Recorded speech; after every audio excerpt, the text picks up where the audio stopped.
Present us, O Lord, in all our doings with thy most gracious favor, and further us with thy continued help, and in all our works, begun, continued, and ended in thee, we may glorify thy holy name, and finally, by thy mercy, attain everlasting life. Amen.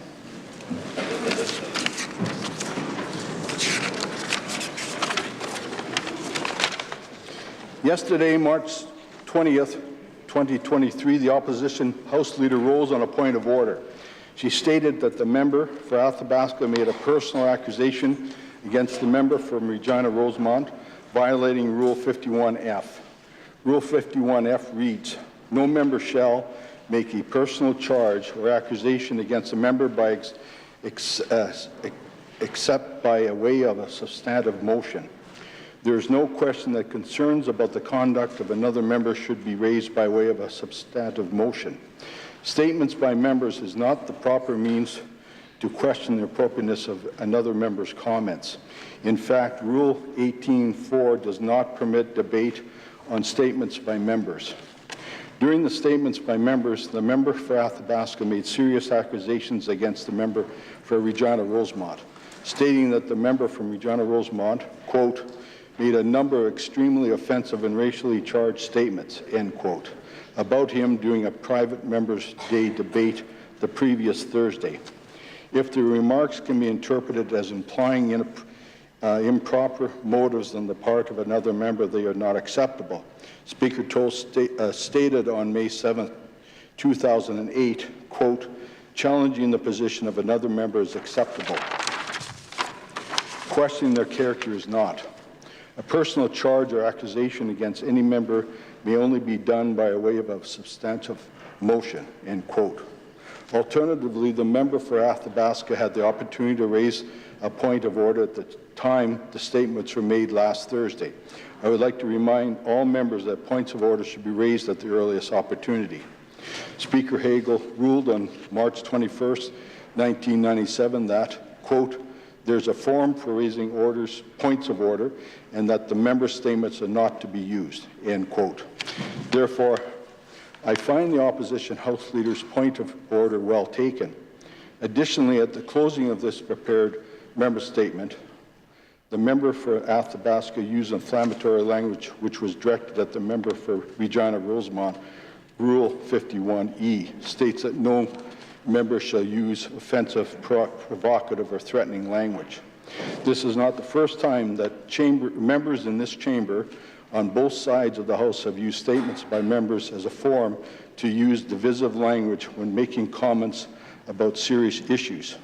This is not acceptable and will not be tolerated. In this highly charged atmosphere, I will on this occasion provide a warning to all members to be aware of the words that are spoken in this chamber. Introductions. I have an introduction. In the Speaker's Gallery, I'd like to introduce Oljawan Olsobekan, a friend of mine. We first met in 2008 in Malaysia at the International Commonwealth Parliamentary International Meeting, and since then he has visited Saskatchewan, Canada numerous times. Ola is the Secretary, House Committee on Works and Infrastructure at the Lagos State House Assembly, and also he wears a second hat as a Special Assistant to the Honourable Speaker in Legislative Matters. So please welcome Ola to our Assembly.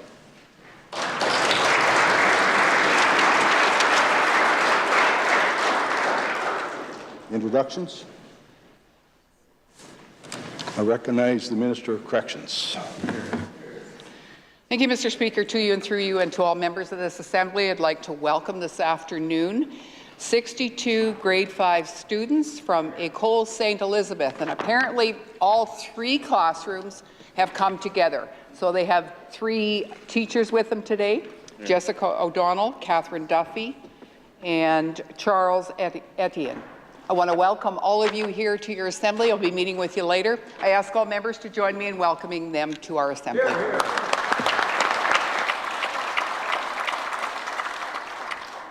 Recognize a member from Regina Rosemont. Thank you, Mr. Speaker. I want to join in with the welcome to those students, but to single out one young individual up there, Caitlin Ferber. Caitlin, could you give us a wave here today? Caitlin is an amazing dancer. She's a great basketball player. She's an alpine skier, and her mom, Michelle, is one of the nicest people you'll ever meet.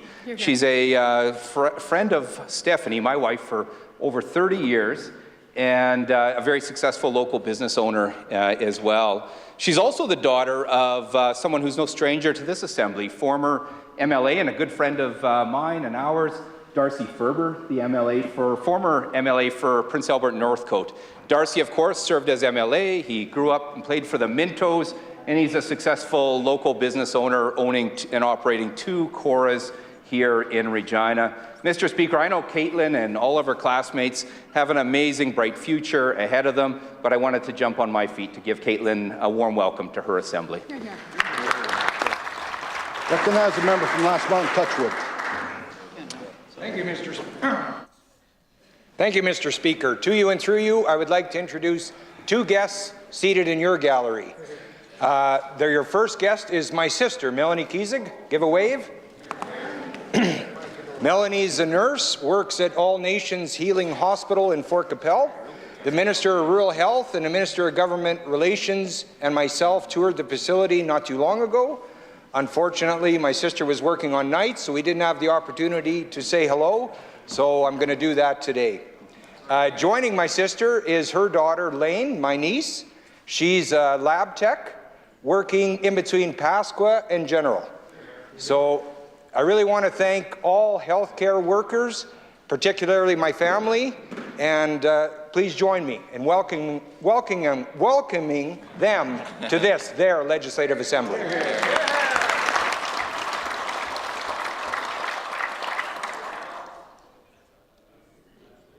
Presenting petitions, I recognize a member from Prince Albert, Carleton. Thank you, Mr. Speaker.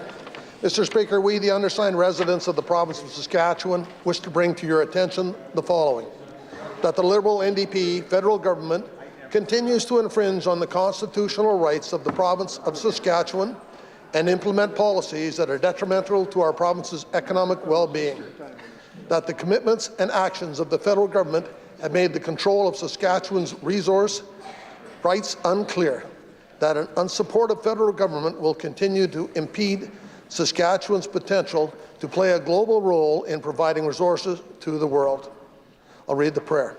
We in the prayer that reads as follows respectfully request that the Legislative Assembly of Saskatchewan take the following action: to call upon the Government of Saskatchewan to implement Saskatchewan First policies and legislation that will support the development of Saskatchewan as a global supplier of food, fuel and fertilizer without federal infringement on Saskatchewan's constitutional authority. The below undersigns are residents of the City of Regina. Here. Recognize a member from Saskatoon Fairview. Thank you, Mr. Speaker. I rise once again today to present a petition to the Legislative Assembly of Saskatchewan to immediately create a bipartisan committee on the mental health and addictions crisis. These citizens wish to bring to our attention that Saskatchewan has the highest suicide rate in the country, that the suicide rate for Indigenous people in Saskatchewan is 4 times higher than for non-Indigenous people, that Saskatchewan continues to break its own record in overdose deaths last year, that 1 in 4 youth in Saskatchewan have reported engaging in self-harm, and 1 in 4 youth have considered suicide in the past year, that there are 800 children and youth waiting to see a psychiatrist in Saskatchewan. I'll read the prayer. We, in the prayer that reads as follows, respectfully request that the Legislative Assembly of Saskatchewan call on the Government of Saskatchewan to immediately create a bipartisan legislative committee on the mental health and addictions crisis in Saskatchewan. This petition today is signed by individuals from Saskatoon and Regina. Mr. Speaker, I do so present. Recognize a member from Saskatoon Eastview. Thank you, Mr. Speaker. I'm honored to rise to present a petition to the Legislative Assembly calling for home supports for older adults in Saskatchewan. Those who signed the petition today would like to draw to our attention that evidence shows that older adults in our province want to age in their own homes, in their own communities, but that factors that often drive seniors away from their homes go beyond health care needs, and that a provincially subsidized home supports program would help older adults with other practical needs. The evidence shows that programs like this are doable, that they can be created. Other jurisdictions have created home supports programs that reduce the strain on long-term care and improve quality of life and outcomes for older adults. I'll read the prayer, Mr. Speaker. We, in the prayer that reads as follows, respectfully request that the Legislative Assembly of Saskatchewan call on the Government of Saskatchewan to work with older adults, stakeholders, and municipalities to design a home supports program that will allow seniors to age with dignity and autonomy in their own homes and communities. I do so present. Recognize a member from Saskatoon-Uwasin. Thank you, Mr. Speaker. In light of the government's budget announcement tomorrow, I rise today to present our petition to address the cost of living crisis. The undersigned residents would like to bring to attention the following: that inflation is the highest it's been in more than 3 decades, that half of Saskatchewan residents were living paycheck to paycheck before transportation and food costs skyrocketed in 2022, that the Sask Party government's 32 new tax and fee hikes makes life more expensive, all while harming struggling industries like tourism, culture, and fitness. While other provinces acted, Mr. Speaker, the Sask Party government ignored the opposition's call for a gas price relief plan. I'll read the prayer. We, in the prayer that reads as follows, respectfully request that the Legislative Assembly of Saskatchewan call on the Government of Saskatchewan to meaningfully address the cost of living crisis in Saskatchewan. Mr. Speaker, the undersigned signees reside in Regina. I do so present. Recognize a member from Regina Elphinstone Centre. Thank you, Mr. Speaker. I'm on my feet to present a said petition. Of course, this petition was launched yesterday, and we were joined by several self-advocates who rely on the said program, and we submitted signed petitions from nearly 50 communities across the province. Mr. Speaker, this is a petition calling on the government to make meaningful changes to the said program, which hasn't increased in 7 years, which represents overall a reduction of 20% in benefits. The other thing the petition calls for, though, Mr. Speaker, is for this government to halt their discriminatory clawback policies. We've also asked for targeted relief to those in highest need, Mr. Speaker, and that would be single individuals paying market rent. So with that, Mr. Speaker, I'll read the prayer. We, in the prayer that reads as follows, respectfully request the Legislative Assembly of Saskatchewan to increase said rates to account for inflation, respect the constitutional rights of persons with disability in Saskatchewan by halting discriminatory practices and aligning policies with the Charter of Rights and Freedoms, index the said basic amount to inflation going forward, and lastly, provide targeted relief to those in deepest poverty, such as single individuals paying market rent. The signatories of the petition reside in Saskatoon, and will add one more community to that list, Fort Capel. I do so present. Recognize a member from Saskatoon University.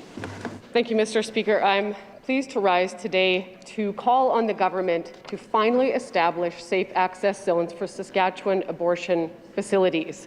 The undersigned residents would like to bring to our attention the following: that safe access zones around facilities that provide abortion services in Saskatchewan will ensure that patients and staff are safe and free from discrimination and harassment.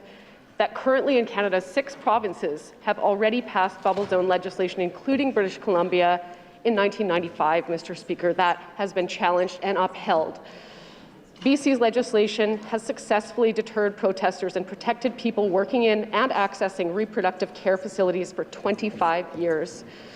2 private members' bills, pardon me, this is outdated. Now 3 private members' bills have been introduced in this legislature by myself as a status of women critic, and the Sask Party government has had well enough sufficient time to understand the necessity of this legislation in protecting the health and safety of staff and patients accessing care. Mr. Speaker, the online version of this petition has garnered nearly 30,000 signatures. It is time for this government to quit dragging their heels and to act. I'll read the prayer.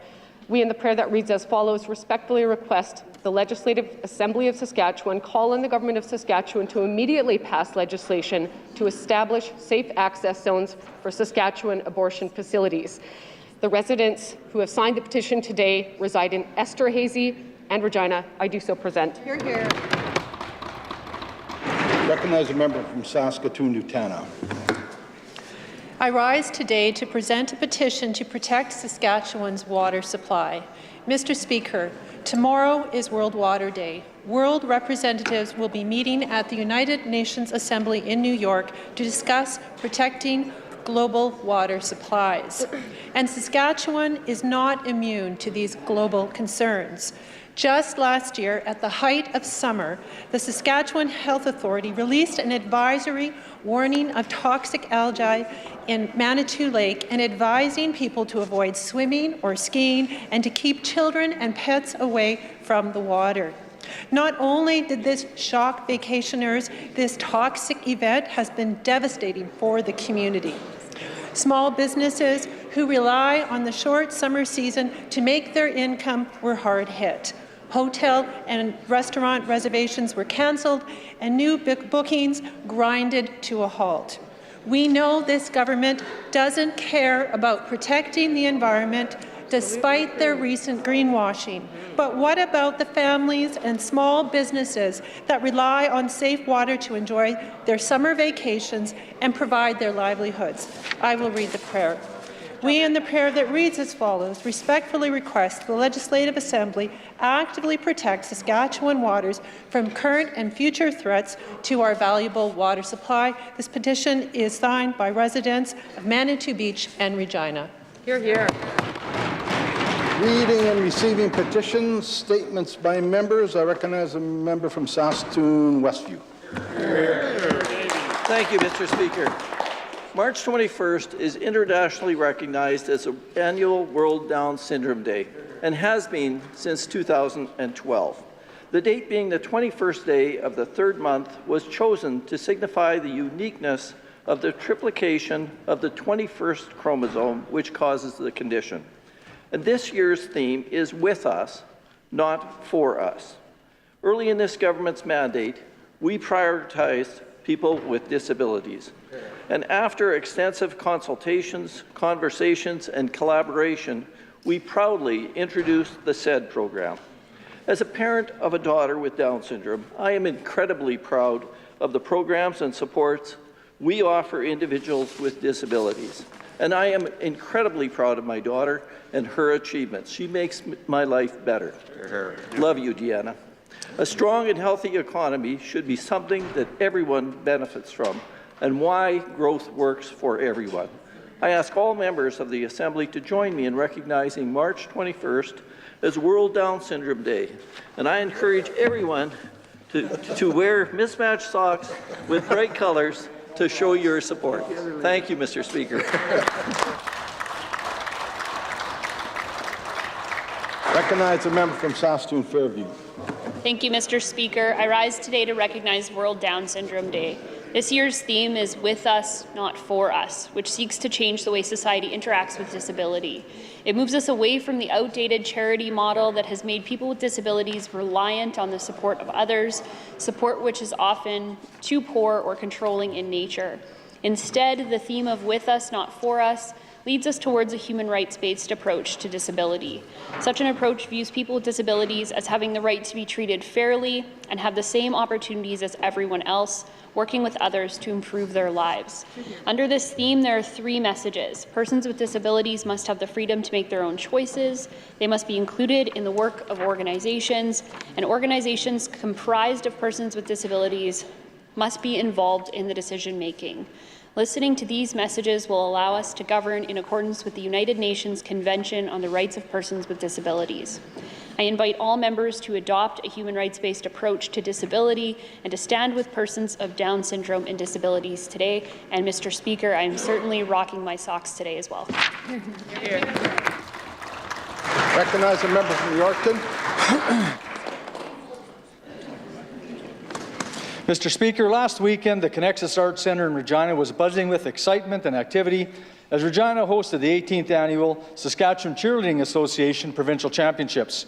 Over 1,000 athletes, 3 years and older, representing teams from across the province, competed, entertaining and astounding enthusiasts with their amazing performances. I'm proud to highlight the results of our Yorkton teams. The Yorkton Gritters, led by Jennifer Ingham, has 150 athletes this year, representing 14 teams. They have been attending events for months, receiving widespread recognition. Teams receiving an excellent, superior, or first place, including 3 Judges' Choice Awards, were Baby G's, under 6 novice, Kickoff, UC Prep, my granddaughter Winslet's team, Scrimmage, under 8 Prep, Blitz, U12 Prep, Motion, U6 Palm, Formation, U8 Palm, End Zone, U12 Palm, Touchdown, U16 Palm, and U12 Level 4 Duo. Second and thirds were awarded to Rush, under 12, Spike, under 12, Tackle, under 16, Lady G's, under 18, U12 Level 3 Indy, and Halftime Open Palm, who was recently awarded the opportunity to compete at the World Championships in Orlando this April. Spiral, U8, was awarded 5th place. Mr. Speaker, as a cheer grandpa, I've developed a true appreciation for these young athletes. My wife and daughter were cheerleaders in their high school years and competitors today through the combination of traditional cheer, dance, gymnastics, and athletics take the sport to a whole new level. Congrats, Gritters. Thank you, Mr. Speaker. Recognize a member from Saskatoon University. Mr. Speaker, as a member of this Legislative Assembly, I stand today in solidarity with all those who are observing the International Day for the Elimination of Racism. This day reminds us of our collective responsibility to eliminate racism in all its forms and create a more equitable and inclusive society. In order to move forward, it's imperative that we acknowledge Saskatchewan's history and our persisting issues with racism and discrimination. We must recognize that racism is not just an individual problem, but a systemic issue that affects every aspect of our society, including education, employment, housing, health, and justice. We need to work together as elected officials in this House to dismantle the structures and systems that perpetuate racism and ensure that all individuals are treated with dignity and respect, regardless of their race, ethnicity, or cultural background. Mr. Speaker, we must also continue to educate ourselves and our communities about the harmful impacts of racism and the importance of fostering diversity and inclusion.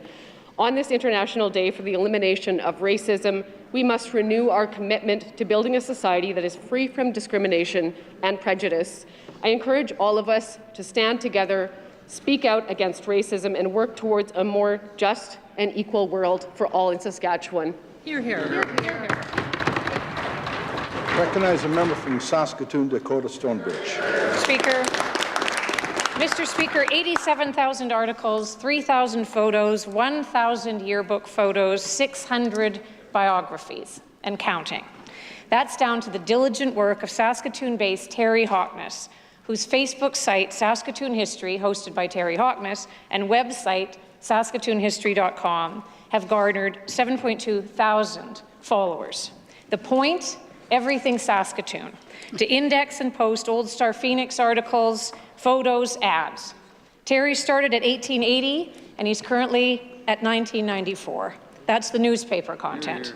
As for yearbooks for Mount Royal, Terry's cut now at 1961, Nutana around 1949.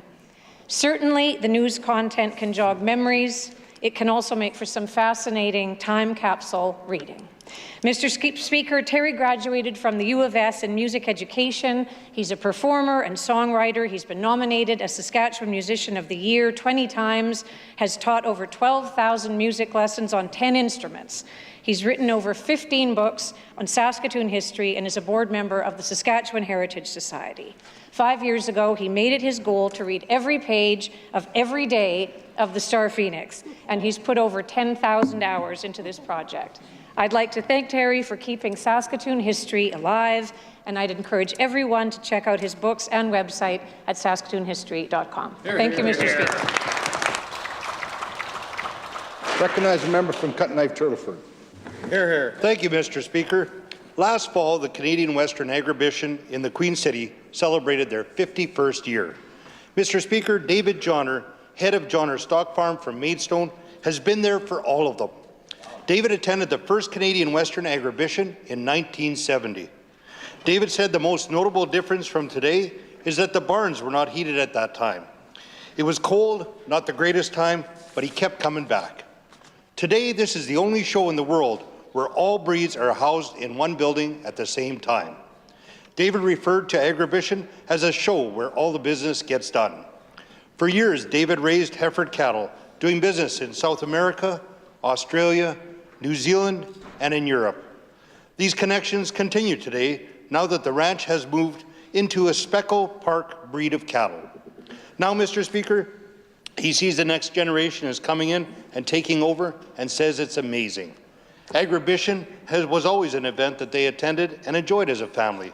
This experience remains a fond memory for David, Mr. Speaker. Mr. Speaker, David speaks about cattle with a twinkle in his eye, and he doesn't plan to hang up his hat anytime soon. Mr. Speaker, I ask that all members of this Assembly join me in congratulating David Johnner, his family, and Johnner Stock Farm on 51 years of celebrating Agribition. Thank you. Hear, hear.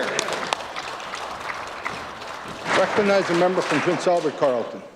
Thank you very much, Mr. Speaker. Mr. Speaker, the Prince Albert Police Service and the Crime Reduction Team were hard at work last week. On March 16th, the joint effort team of the City of Prince Albert Police and the CRT, with support from the RCMP, raided a property located north of the city after learning of an operation where cocaine was being trafficked. The raid came after the conclusion of an investigation that confirmed a source of illegal drugs being smuggled into the Prince Albert area. Mr. Speaker, the drug bust resulted in 31 kilograms of cocaine being seized by far the largest drug bust in the history of Prince Albert. Police Chief John Bergen said, and I quote, "You think of what was prevented here by this seizure, and I'm so impressed by the work of our crime reduction team and the partners team," end quote. Much of the pain we see on the streets are tied to addictions. We must be harsh on the individuals who seek to capitalize on the suffering of others and perpetuate the cycle of addictions for their own benefit. Mr. Speaker, I ask that all members of the Assembly join me in thanking our Prince Albert Police Service and the Crime Reduction Team for keeping these drugs off our streets and our communities safe. Thank you. Hear, hear. Question carried. I recognize the Leader of the Opposition. Mr. Speaker, this tired and out-of-touch government is failing to deliver on health care. Nurses report system collapse from our emergency rooms. The health minister says that everything is just fine. To the Premier, who should Saskatchewan people believe? His health minister or those nurses reporting from the front lines of this crisis? Recognize the Premier.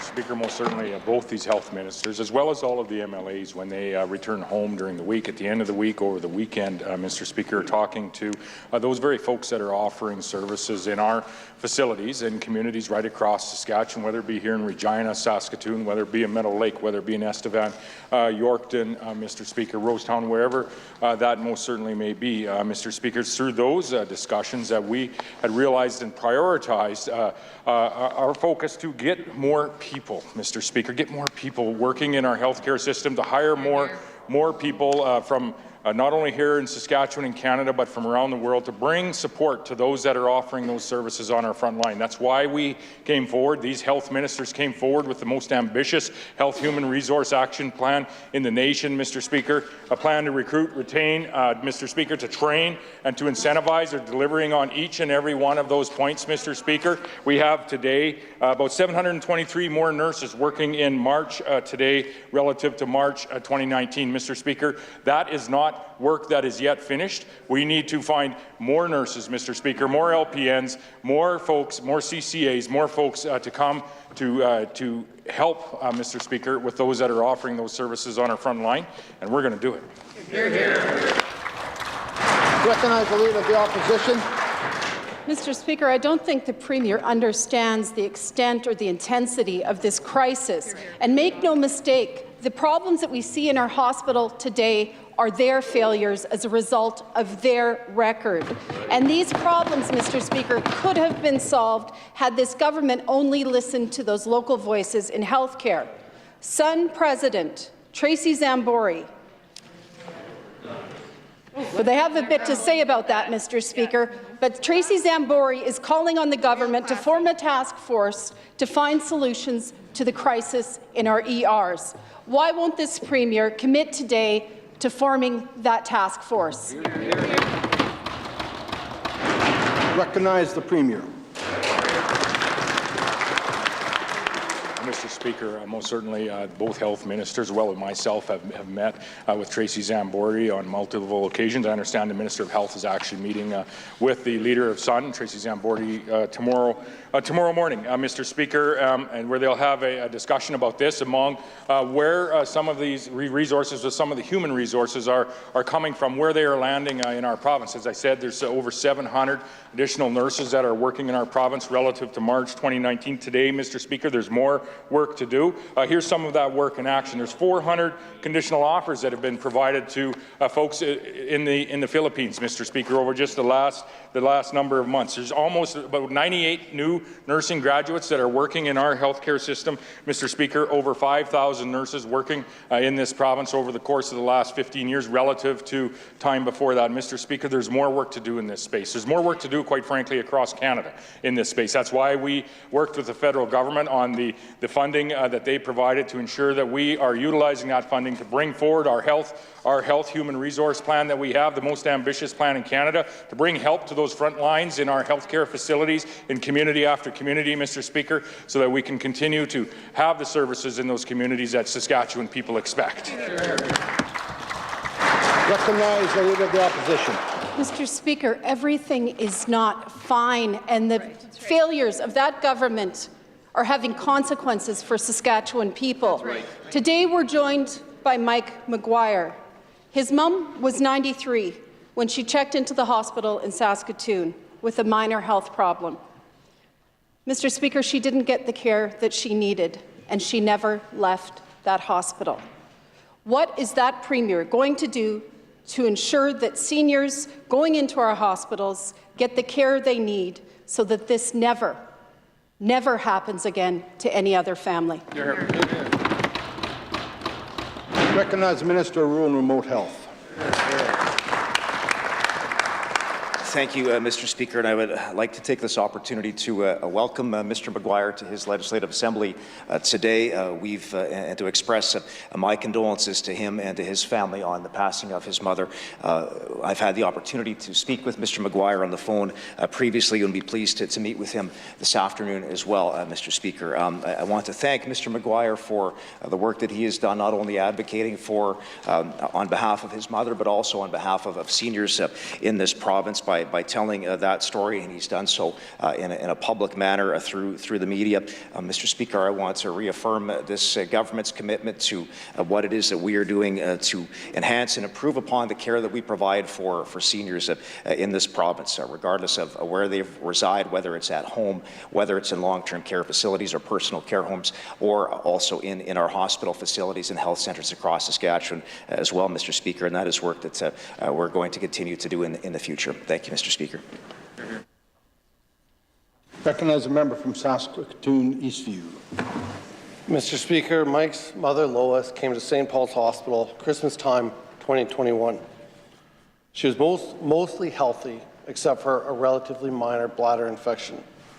Mike told the Star Phoenix, quote, that she came into that hospital able to walk, able to talk, able to eat, and able to drink. But after months in the hospital, Lois died. Lois went to the hospital to get better, but she was failed. Does the minister think that Lois received an acceptable level of care in this province? Recognize the Minister of Rural and Remote Health. Thank you, Mr. Speaker. It would be my expectation as the minister that the expectation of this government, and I think everybody in this assembly and across this province, that people right across Saskatchewan, regardless of their age and what their health condition may be, that they would receive the best possible care that they can receive. In this particular case, Mr. Speaker, I'm not in a position to speak to any specifics. Of course, with any incident that may occur in a hospital, there would be avenues for follow follow-up, whether it involves the quality of care coordinator, perhaps the Ombudsman and other officials as well within the SHA to look at what may have happened in the particular circumstances surrounding this or any other case. And Mr. Speaker, that is very important for each and every one of us, and important for us as government to make sure that we're continuing to look at continuing quality improvement when it comes to the care provided for our seniors and our elderly in our hospitals. Thank you, Mr. Speaker.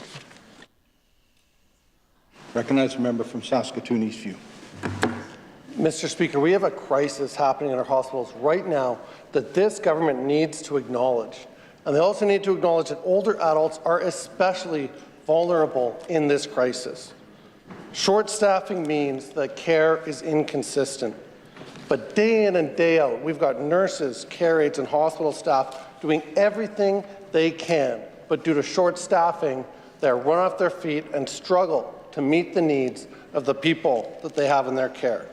For Lois, experts suggest that the lack of movement and stimulation caused her to develop delirium, and she got sicker. Does the minister accept that his failings in healthcare failed Lois? And what steps has he taken to make sure that this never happens again? Recognize the Minister of Rural and Remote Health.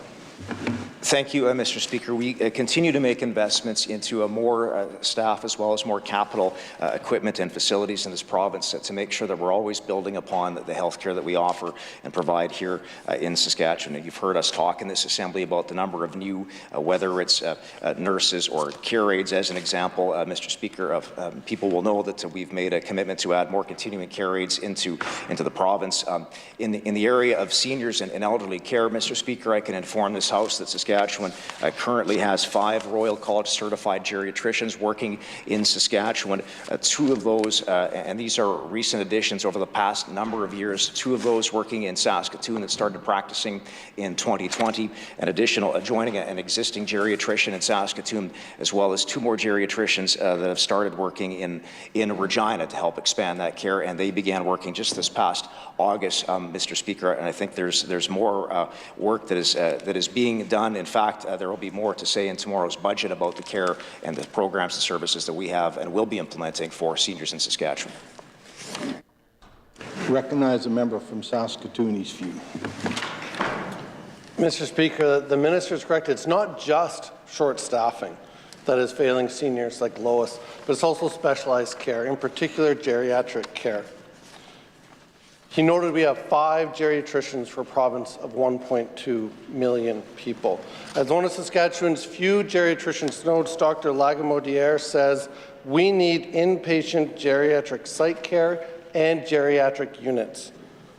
Quote, she says, we need to look at the system and see what we can do better. What has that minister done to look at the system and ensure that older adults like Lois don't face the same fate? Recognize the minister responsible for seniors. Thank you, Mr. Speaker. I'm aware of the doctor's comments in the media. I've read the comments in that story. We do have our officials looking at possibility for expansion when it comes to that particular service and level of care that is provided. Mr. Speaker, I would say that this is probably an area that is in need right across this country in terms of more specialty, more geriatricians practicing not just in Saskatchewan and abroad. I can also inform the House, Mr. Speaker, that the College of Family Physicians of Canada also accredits a 3rd-year family physician training called Care of the Elderly, and that is another area of expertise that provides a level of care for seniors and those older adults in our province that require specialized health care. As I've said previously, Mr. Speaker, this is an area of significant focus for this government and for this ministry, and you'll continue to see more investments from our government in this area to make sure that we are improving these services. Thank you, Mr. Speaker. Recognize a member from Saskatoon Eastview. Mr. Speaker, the truth is that better staffed hospitals could have saved adults like Lois. More specialized geriatric care could have saved more older adults like Lois. And alternative care could have saved Lois too. We need more strong public options like home care, long-term care, and rehabilitation centers to provide the best care for older adults at risk of getting sicker when they enter the system. But simply put, the current system fails to help people get the care they need, where they need it, and when they need it. The truth is that Saskatchewan is getting older. Alternative care outside of hospital for older adults is needed. Will the minister commit to this today? Recognize the minister responsible for seniors. And Mr. Speaker, what I will commit to today is to continue to make continued investments into the area that protects and serves seniors. And I would hope, Mr. Speaker, that the member opposite would commit to supporting tomorrow's budget and those investments that will be listed and detailed and itemized in that budget tomorrow, Mr. Speaker. In this current fiscal year, which is about to wrap up, this government is investing $17 million to increase support to seniors in a number of areas, including, as I've spoken before, more dollars to hire more continuing care aides as part of our election commitment from the past election, and stay tuned for more on that final tranche of those continuing care aides in the budget tomorrow, Mr. Speaker. Increased funding for individualized home care funding and support of home care services to help support seniors and older adults living at home as well, which is something that I also hear from regularly when I meet with organizations like the Saskatchewan Seniors Mechanism and the Saskatoon Council on Aging. I'll be meeting with both of those organizations, in fact, as well tomorrow morning, Mr. Speaker, and continue to take their advocacy as well as the advocacy of individuals like Mr. McGuire who work to improve the system. Thank you, Mr. Speaker. Recognize the member from Regina Rosemont. Mr. Speaker, this tired and out-of-touch government has really fallen out of focus on what matters to Saskatchewan people. Instead of focusing on the care that patients deserve in our hospitals and listening to frontline health care, they're distracted by pet projects trying to keep the separatists in their electoral tent. And it's people and local businesses who are left to pay the price. This is exactly what you see with that government's Saskatchewan Revenue Agency project, which should simply be scrapped. Why won't the Finance Minister commit to doing so today? Recognize the Minister of Finance. Mr. Speaker, I spoke to this yesterday. Quite frankly, I'm not sure if the member opposite heard what I had to say, but there are times where we have wanted to implement tax changes that the CRA will not agree with that would be an advantage to the industries and businesses within our province. And that actually happened before there was a new party, where there was an incident where that happened, and it was detrimental to some of our, in particular, female professionals who had clinics here in the province. And that should interest the members opposite, but obviously they don't care. So that's unfortunate, Mr. Speaker. It's exploratory at this point. I'm meeting with the chambers, I'm meeting with business groups, we're having a discussion how this will work. I've met with some accounting firms that do businesses in both Saskatchewan and Alberta to see the cost difference that it will be. There has been high-level discussions with officials in Alberta to see if it is a huge money loss, which Alberta is telling me it is not, that it is not a money loss at all. So it's exploratory at this time. I would think that we should explore all possibilities to help business. Hear, hear. Hear, hear. Recognize the member from Regina Rosemont. Mr. Speaker, the minister should know that changes can be advanced in the current agreement, Mr. Speaker, and there's been no good excuse provided for Saskatchewan people to be subjected to the costs that this would bring upon them with the creation of a Saskatchewan Revenue Agency that would force taxpayers to shell out $10 million more in additional costs each and every year, or a single good reason why Saskatchewan businesses should be saddled with an additional $16 million per year in compliance costs at a time where they're facing so many challenges, new taxes and hikes by that government as well. There's no business calling for a less effective, more cumbersome, more costly tax system that costs them more to file twice. How has that government fallen so out of touch with Saskatchewan people and local businesses? Hear, hear. Recognize the Minister of Finance. The member opposite is misinformed if he thinks that there's absolutely no business calling for this, quite frankly, because there was businesses calling for changes in the past that we were unable to make. I also had, meetings with two prominent accounting firms that do business in both Saskatchewan and Alberta. And I had a business at one time where I had to, again, pay for additional schedules that I would have due to my business and the type of business I had. that were an extra cost at that time. This would be additional schedules. The accountants are telling me the difference between a similar business from Alberta to Saskatchewan would amount to about $100 to $200 additional cost per year. Recognized member from Regina Rosemont.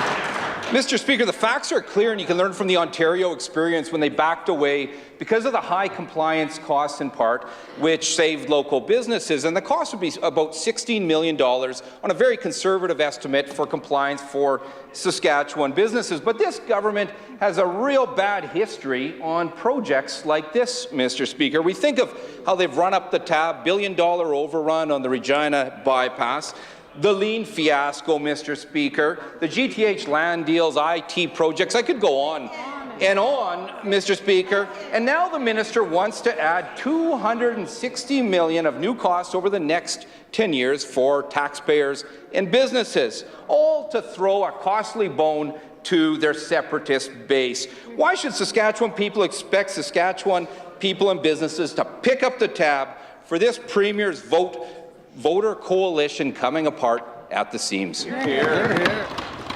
Recognized Minister of Finance. Still 30 points up. You know what, quite frankly, Mr. Speaker, I could go on and on and on with the number of times that the members opposite have tried to fearmonger using numbers that they can't substantiate. They can't back up those numbers. They just go out and they fearmonger. They don't stick with the facts. They don't even explore the facts. They don't care about the facts, Mr. Speaker. And you know what happens? Election after election after election, it doesn't work. They still just sit with their small seats over there, and I suspect this is another situation where they're going to try desperately to fearmonger and get nowhere. Recognize a member from Regina Rosemont. Mr. Speaker, Saskatchewan people have seen the cost of this government's mismanaged projects before, project after project, followed by the biggest tax hike in Saskatchewan's history to pay the price for that mismanagement, Mr. Speaker. Now, people are looking for a government to deliver on health care, on cost of living, on supports for the most vulnerable, but that's not what this tired and out-of-touch government are focused on. They're focused on a costly project that will increase costs for business to the tune of $16 million each and every year, and increase the cost for taxpayers $10 million annually, not counting startup costs. Why won't this finance minister admit that this costly project isn't in the best interest of Saskatchewan people and scrap it before the dollars are wasted? Recognize the Minister of Finance. You know, I couldn't welcome that member's preamble more if I would have written it myself. Quite frankly, he's saying, why won't we support all of these areas? Well, wait, stay tuned till tomorrow. Where you're going to see more support for health care, Mr. Speaker. You're going to see more support for education, Mr. Speaker. You're going to see more support for the vulnerable and those that are on income assistance in this budget, Mr. Speaker. You're going to see more support for training, Mr. Speaker. You're going to see more support for municipalities, Mr. Speaker. I would think that that member opposite that wants to see all those things will be more than happy to support the budget, and I bet you he's looking forward to seeing it tomorrow. Recognize the member from Regina Elphinstone Centre. Quite a performance, Mr. Speaker.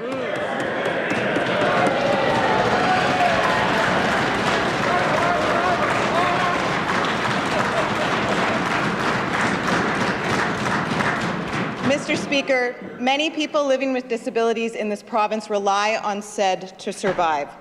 Social Services can and does force them to apply for their Canada pension plan before the age of 65.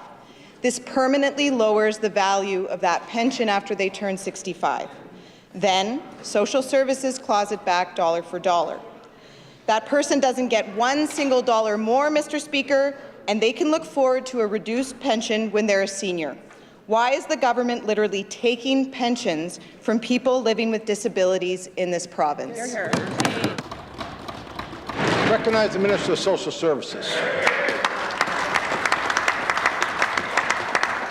Mr. Speaker, Speaker. This will be a tough act to follow for sure, Mr. Speaker. But, Mr. Speaker, in terms of the SAID program, it was this government that brought this program in, Mr. Speaker. Yeah. We talked about it yesterday when folks from the disability community were here, and we talked about how the rates are higher, 25% higher than other income assistance programs, Mr. Speaker. Some of the highest rates in Canada, Mr. Speaker. Since this program came in, the rates have increased by 50%, Mr. Speaker, since 2012, Mr. Speaker. In terms of the clawback on the CPP, Mr. Speaker, this is the case. This is this is the whole of income approach, Mr. Speaker, and the last dollars that are available to folks out there. So anyone on income assistance has to avail themselves of all income streams available to them, and then the benefits are allocated based on that, Mr. Speaker. This is similar to what happens across Canada for the most part, as well as happened under the previous NDP government. Yeah. Here, here.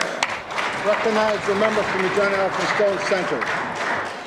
Mr. Speaker, this tired and out-of-touch government isn't the first to push this policy. We've seen this battle fought out recently in other provinces. In 2020, the practice was ruled discriminatory by the Manitoba Court of Appeal. The Supreme Court didn't see fit to consider any appeal.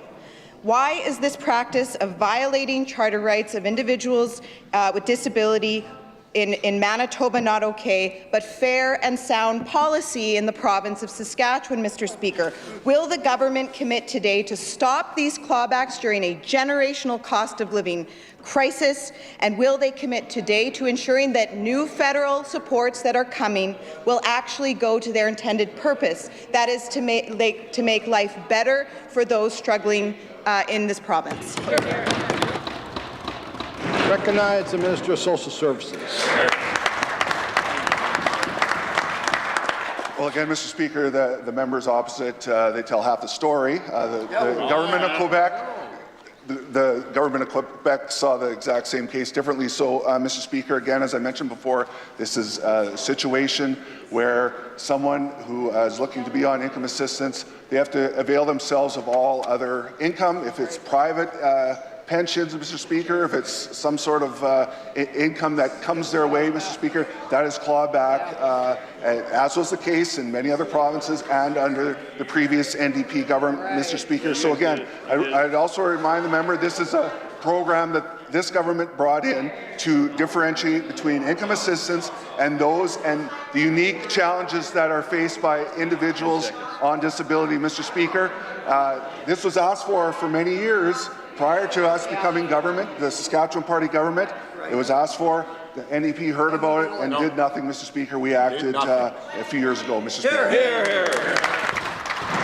Recognize the member from Saskatoon Fairview.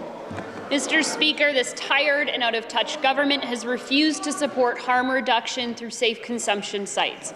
And for years, the overdose crisis has continued to spiral out of control. Hundreds have died because this Premier refuses to listen to local voices calling out for supports that would save lives.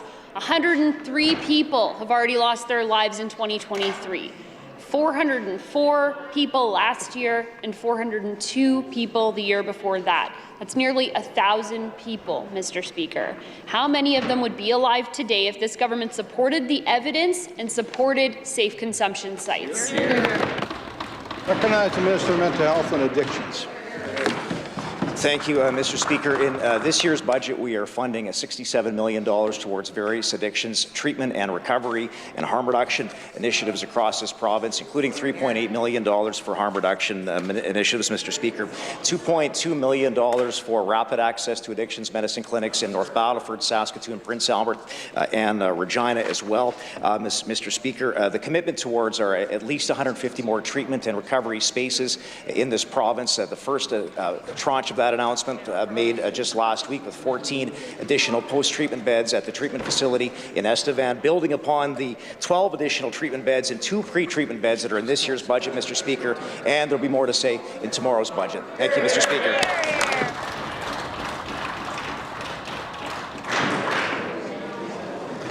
Ministerial statements, introduction of bills, presenting reports by standing and special committees, I recognize the Chair of the Standing Committee on Crowns and Central Agencies. Mr. Speaker, I'm instructed by the Standing Committee on Crown and Central Agencies to report Bill number 97, the Architects Amendment Act 2022, without amendment. Hear, hear. It has been moved by the Chair that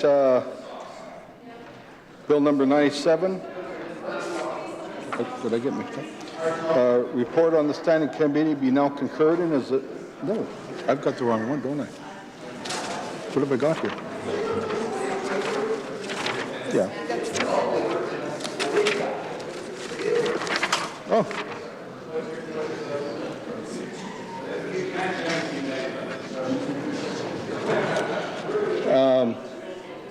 When shall this bill be considered in committee of whole and bills? I recognize the minister. Recognize the Minister of SAS Bills. I request leave to waive consideration in committee of the whole on this bill and that this bill be now read a third time. The minister has requested leave to waive consideration in committee of the whole on bill number 97 and that the bill be now read the third time. Is leave granted? The minister may proceed to move to third reading. Recognize the minister. I move that the bill be now read a third time and passed under its title. It has been moved by the minister that the bill be now read the third time and passed under its title. Assembly ready for the question. Pleasure of the Assembly to adopt the motion. Carried. Third reading of this bill. I recognize the Chair of the Standing Committee on Crown and Central Agency. Mr. Speaker, I'm instructed by the Standing Committee on Crown and Central Agencies to report Bill number 90, the Telecommunications Statutes Borrowing Powers Amendment Act 2022, without amendment. When shall this bill be considered in committee of the whole on bills? I recognize the Minister of CIC.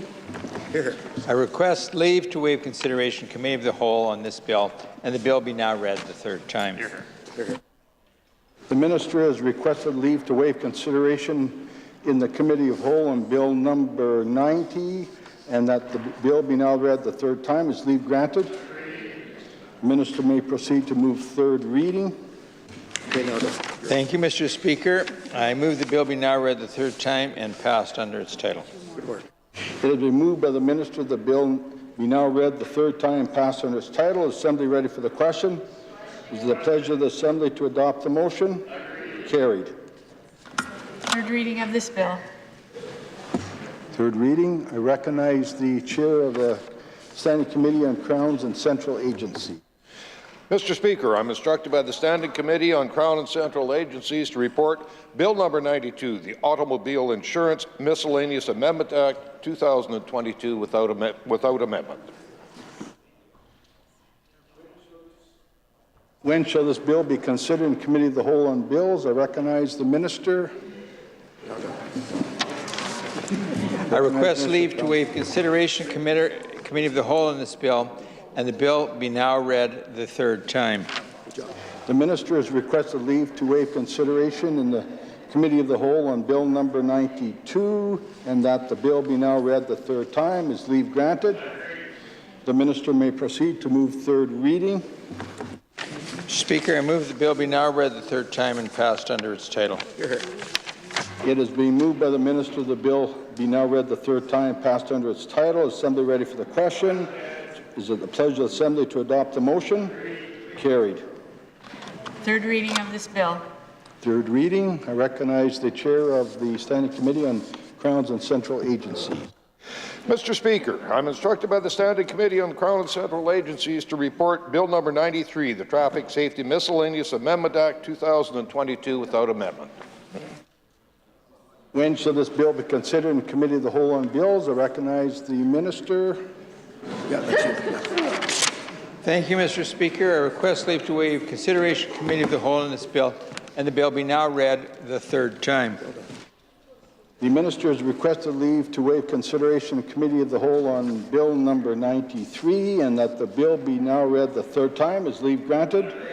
The minister may proceed to move third reading. Finished off. Thank you, Mr. Speaker. I move the bill be now read the third time and passed under its title. It will be moved by the minister that the bill be now read the third time, passed under its title. Assembly ready for the question. Is it the pleasure of the Assembly to adopt the motion? Carried. Third reading of this bill. Third reading.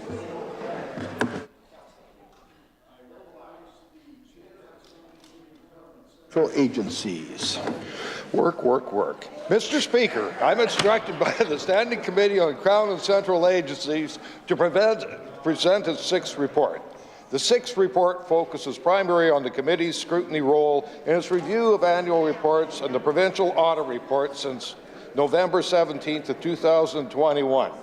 During that time, our committee reviewed 24 reports and financial statements released by Crown corporations and related entities, and reviewed 6 chapters on 2 reports of the provincial auditor. I'd like to thank the Office of the Provincial Auditor and the Legislative Assembly for their support they provide.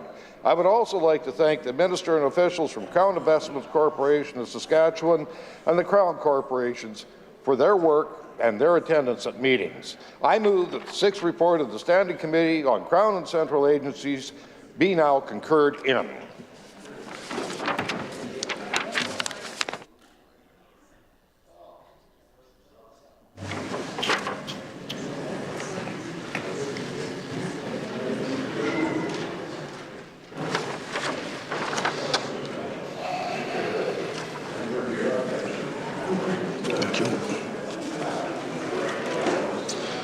It has been moved by the chair that the 6th report of the Standing Committee on Crown and Central Agencies be now concurred in. Is the Assembly ready for the question? Is the pleasure of the Assembly to adopt the motion? Agreed. Carried. Orders of the day. Written question, question number 84, asked by Ms. Nibby Albright. Recognize the government whip. Mr. Speaker, I order questions 84 through 91.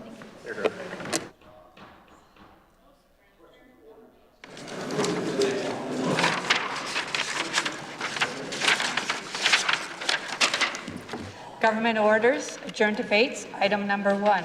Resume debate on the second reading motion for Bill number 116, the Plant Health Act. Ms. Sarr. Recognize a member from Regina Douglas Park. Thank you, Mr. Speaker. It's my honor to rise yet again on Bill number 116. I have already put my comments on the record with respect to this legislation.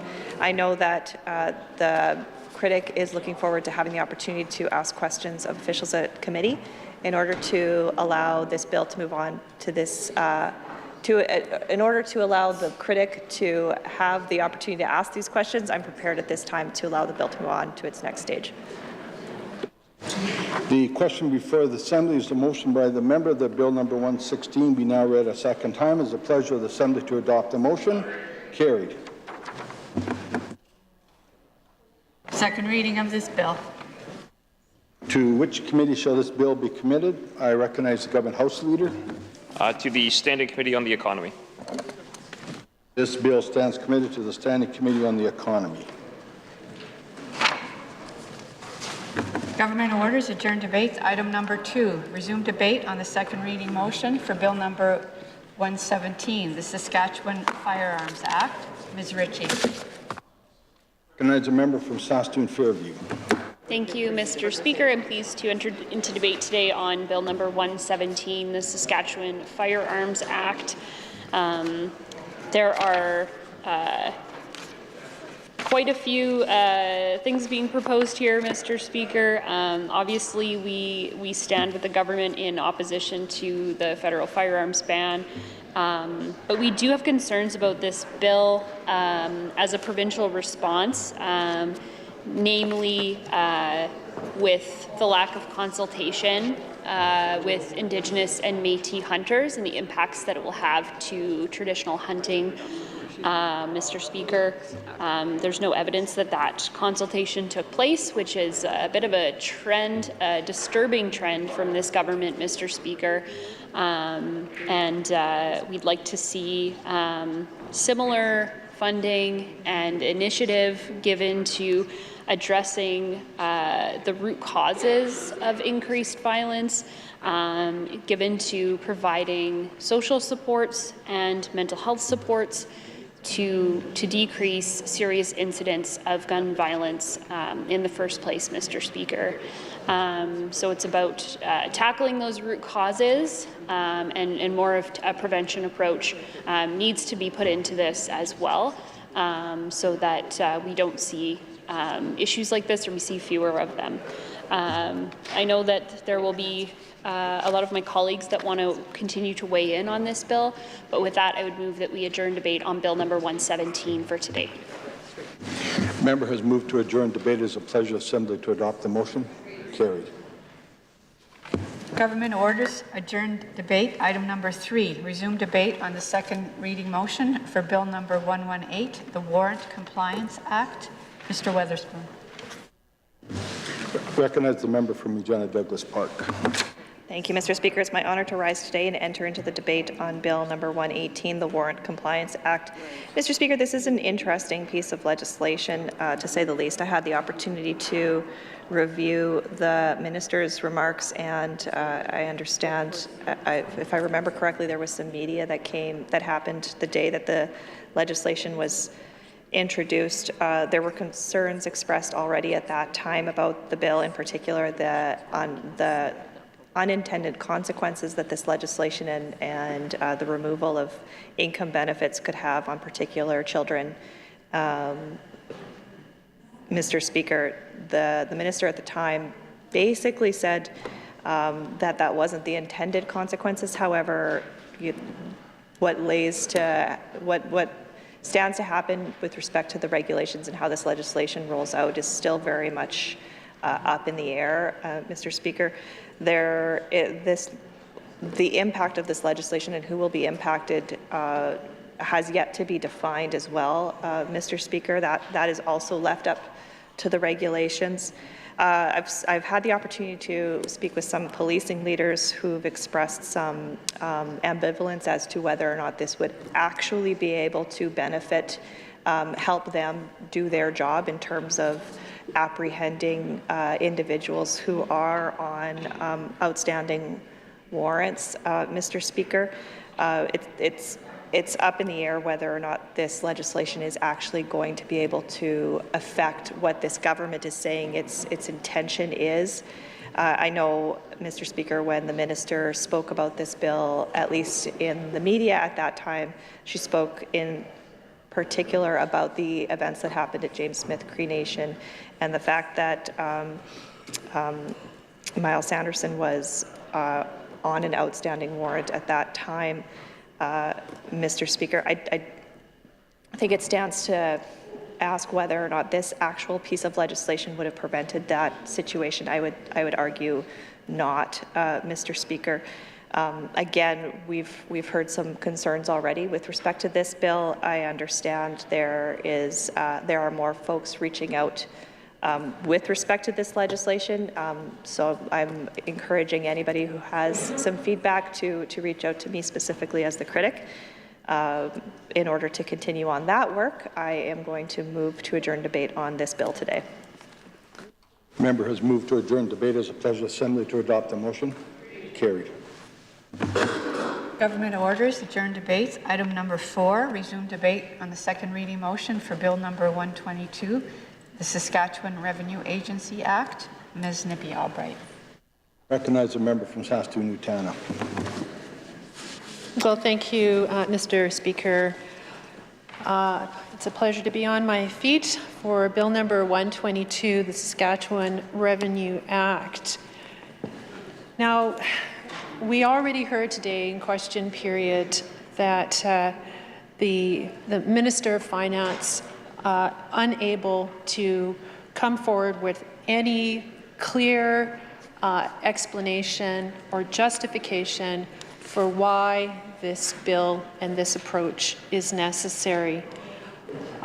We on this side of the House are concerned about the ongoing efforts and tactics of this government to distract from their record at a time when we are facing a cost of living crisis, a crisis in healthcare and education and lacking any kind of a strategy to ensure good mortgage-paying jobs for Saskatchewan citizens. Instead, they choose to go after small businesses with this new Crown Corporation. We see at the same time, cut after cut, whittling away at our crowns, and yet now of all times they decide that they want to come forward with a new crown, the Saskatchewan Revenue Agency. Zero justification, no explanation of how this is going to make life better for Saskatchewan people or provide for growth that works for everyone. Instead, what we're going to see is administrative costs. Those have already, the work that we've done on this side, identified as costing $10 million a year in administrative costs, costing businesses $16 million to comply. That's $260 million over 10 years. Why are we imposing burden on small businesses, on corporations, when there are solutions that are out there? This government has the ability to work with their federal counterparts, fix the problems in the current framework. They're choosing not to do that. They're taking an approach that is adversarial in nature, and they've heard from their own supporters that Saskatchewan people are tired of these divisive tactics and constant fighting.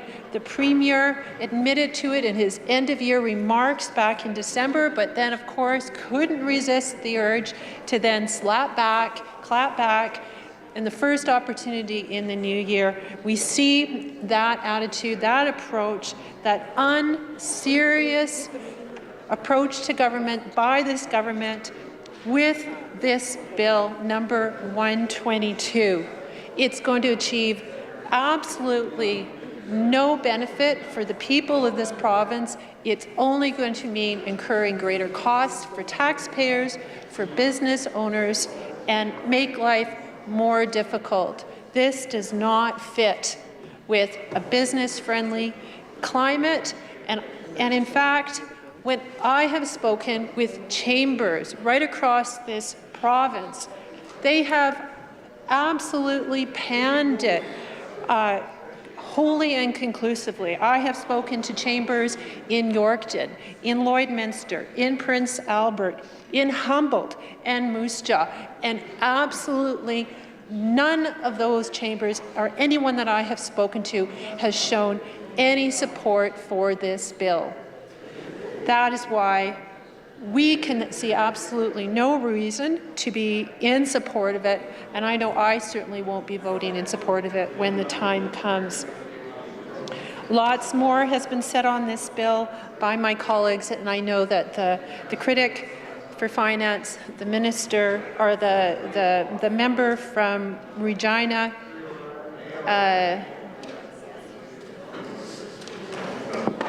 Douglas Park, Elphinstone? No, Rosemont. Bingo. We'll have a lot more to say. He's been consulting widely with stakeholders and undertaking analysis to ensure that when this bill goes to committee, that there'll be some hard-hitting questions for the minister at that time. So at this moment, I will conclude my comments and move to adjourn debate on Bill number 122. Member has moved to adjourn debate. It's a pleasure Assembly to adopt the motion. Carried.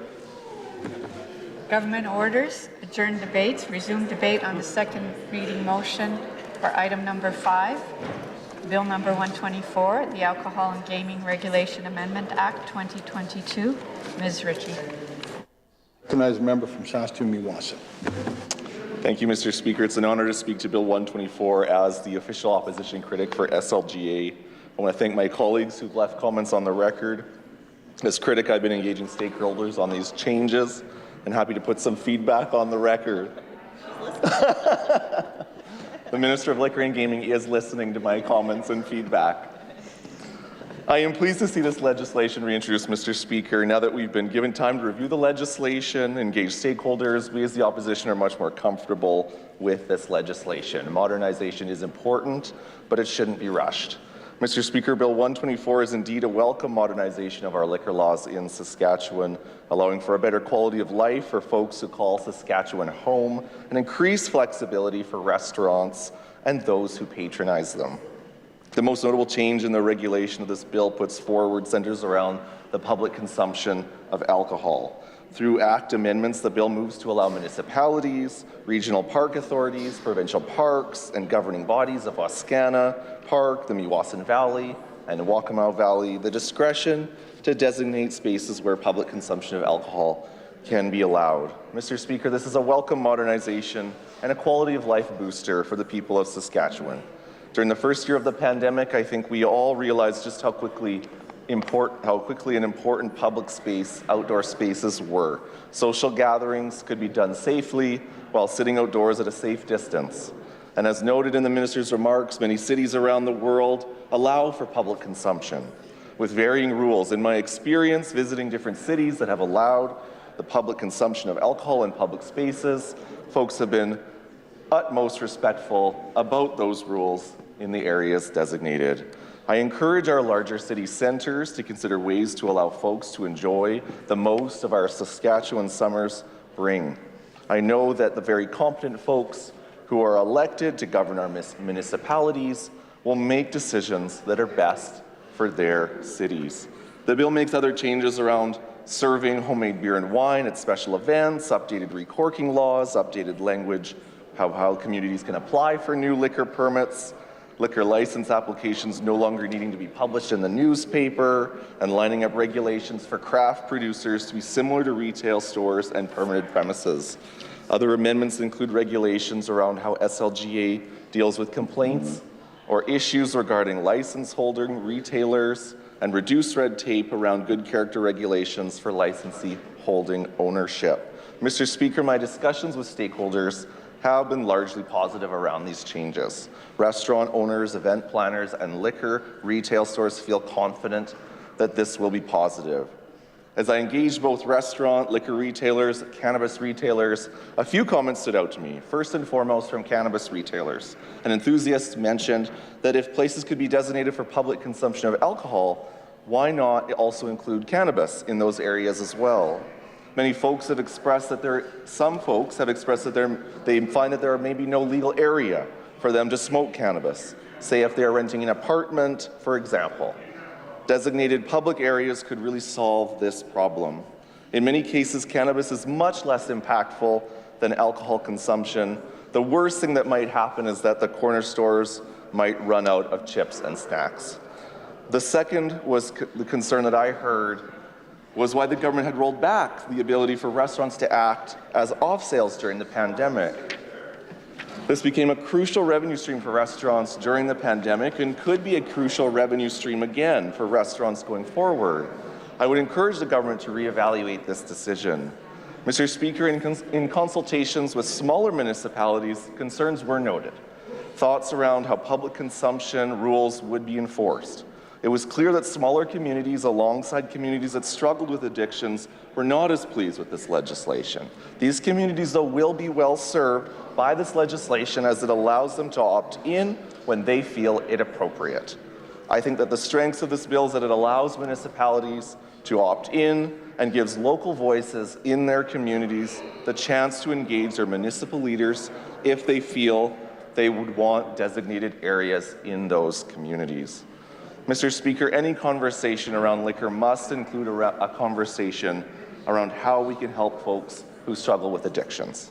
With our liquor and gaming retail model coming to an end and revenue loss from these stores, it will be imperative that this government looks for alternative ways to raise revenue that funds programming for folks who struggle with addictions. I want to thank my colleagues for their thoughtful comments that they have put on the record around important social issues that are exacerbated by alcohol consumption. Saskatchewan has the highest rates of domestic violence in the country, and sexual assault is all too prevalent in connection with the overconsumption of alcohol. not to mention the critical healthcare needs related to alcohol that we are currently learning about. Mr. Speaker, as my colleagues said yesterday in response to this bill, we are also dealing with a toxic drug supply, and we have seen a total lack of funding for safe consumption sites. In fact, it seems like the Minister of Rural and Remote Health can't even bring himself to say those words. Safe consumption sites. They are not a swear word, Mr. Speaker. All this to say that government must continue to educate the public on the dangers of alcohol consumption. Education of appropriate and safe consumption is so important. I firmly believe that this should be taught in schools, and if it's not, parents must be having those conversations at home. We do no justice by turning a blind eye to these very real-world situations. I don't see plans in this legislation or funding supports to continue this important work. Lastly, as critic for both SLGA and SGI, I would be remiss not to say that in closing. Any time that liquor is consumed, it is imperative that people plan a safe ride home. It will be no different if folks are consuming in public.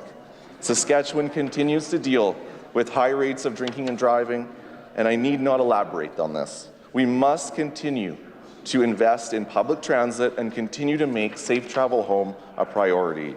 With the sell-off of the STC and a total lack of funding provided by our provincial government to municipal governments for transit, we simply are asking for more issues of drinking and driving to arise and the potential for more heartbreak to happen. Mr. Speaker, it's been an honor to weigh in on this legislation as the critic for SLGA. Thank you for the opportunity to enter into this debate. I will continue to engage with stakeholders and hope to bring thoughtful questions and amendments during the committee stage. With that, Mr. Speaker, I move to adjourn debate on Bill 124, the Alcohol and Gaming Regulations Amendment Act 2022. Members move to adjourn debate. It's a pleasure of the Assembly to adopt the motion. Carried. Government orders adjourn debate. Item number 6, resume debate on the second reading motion for Bill number 126, the Summary Offences Procedure Amendment Act 2022. Ms. Nimby Albright. Recognize the member from Saskatoon, Nutana. Thank you, Mr. Speaker. It's a pleasure to be on my feet today and enter into debate on Bill number 26, the Summary Offences Procedure Amendment Act. I will start by saying that I'm very pleased to see that progress has been made on the measures to allow for self-governance and policing by First Nations on their reserves, and in particular the pilots that are underway at Muscadet and Whitecap Dakota First Nations. I have been watching the developments of this project with great interest over many years, and certainly want to be able to see that amendments go forward that will further those pilot programs on those two nations, that will allow for them to be the law enforcement agencies of record on their First Nations. I know that that's been a very difficult or complex, I guess I would say, area of policy, because it involves two layers of government, well, perhaps even three, I suppose, those being federal, provincial, and First Nation. And certainly happy to see that we haven't seen a politicization of this issue, and I sincerely want to see this move forward in a good way for all those considered. There have been some questions already put on the record regarding the level of consultation with stakeholders related to this bill, and I also share some of those questions in terms of whether or not a broad section of the community was engaged. We've certainly seen how There are many shortcomings within the duty to consult framework here in the province. There is a bill before the House, the meaningful duty to consult bill put forward by the member for Saskatoon Centre to address those limitations, and certainly that bill has relevance and application in this case here. And I know that our critic for this area, the member for Regina Douglas Park, will have many questions and consulting widely to ensure that the amendments that are proposed in this act will be appropriate and all-encompassing to ensure that these pilot programs will be successful, and we can see a broader expansion of the policing and enforcement on other First Nations as those come forward where there is a capacity and the interest by First Nations to undertake that themselves.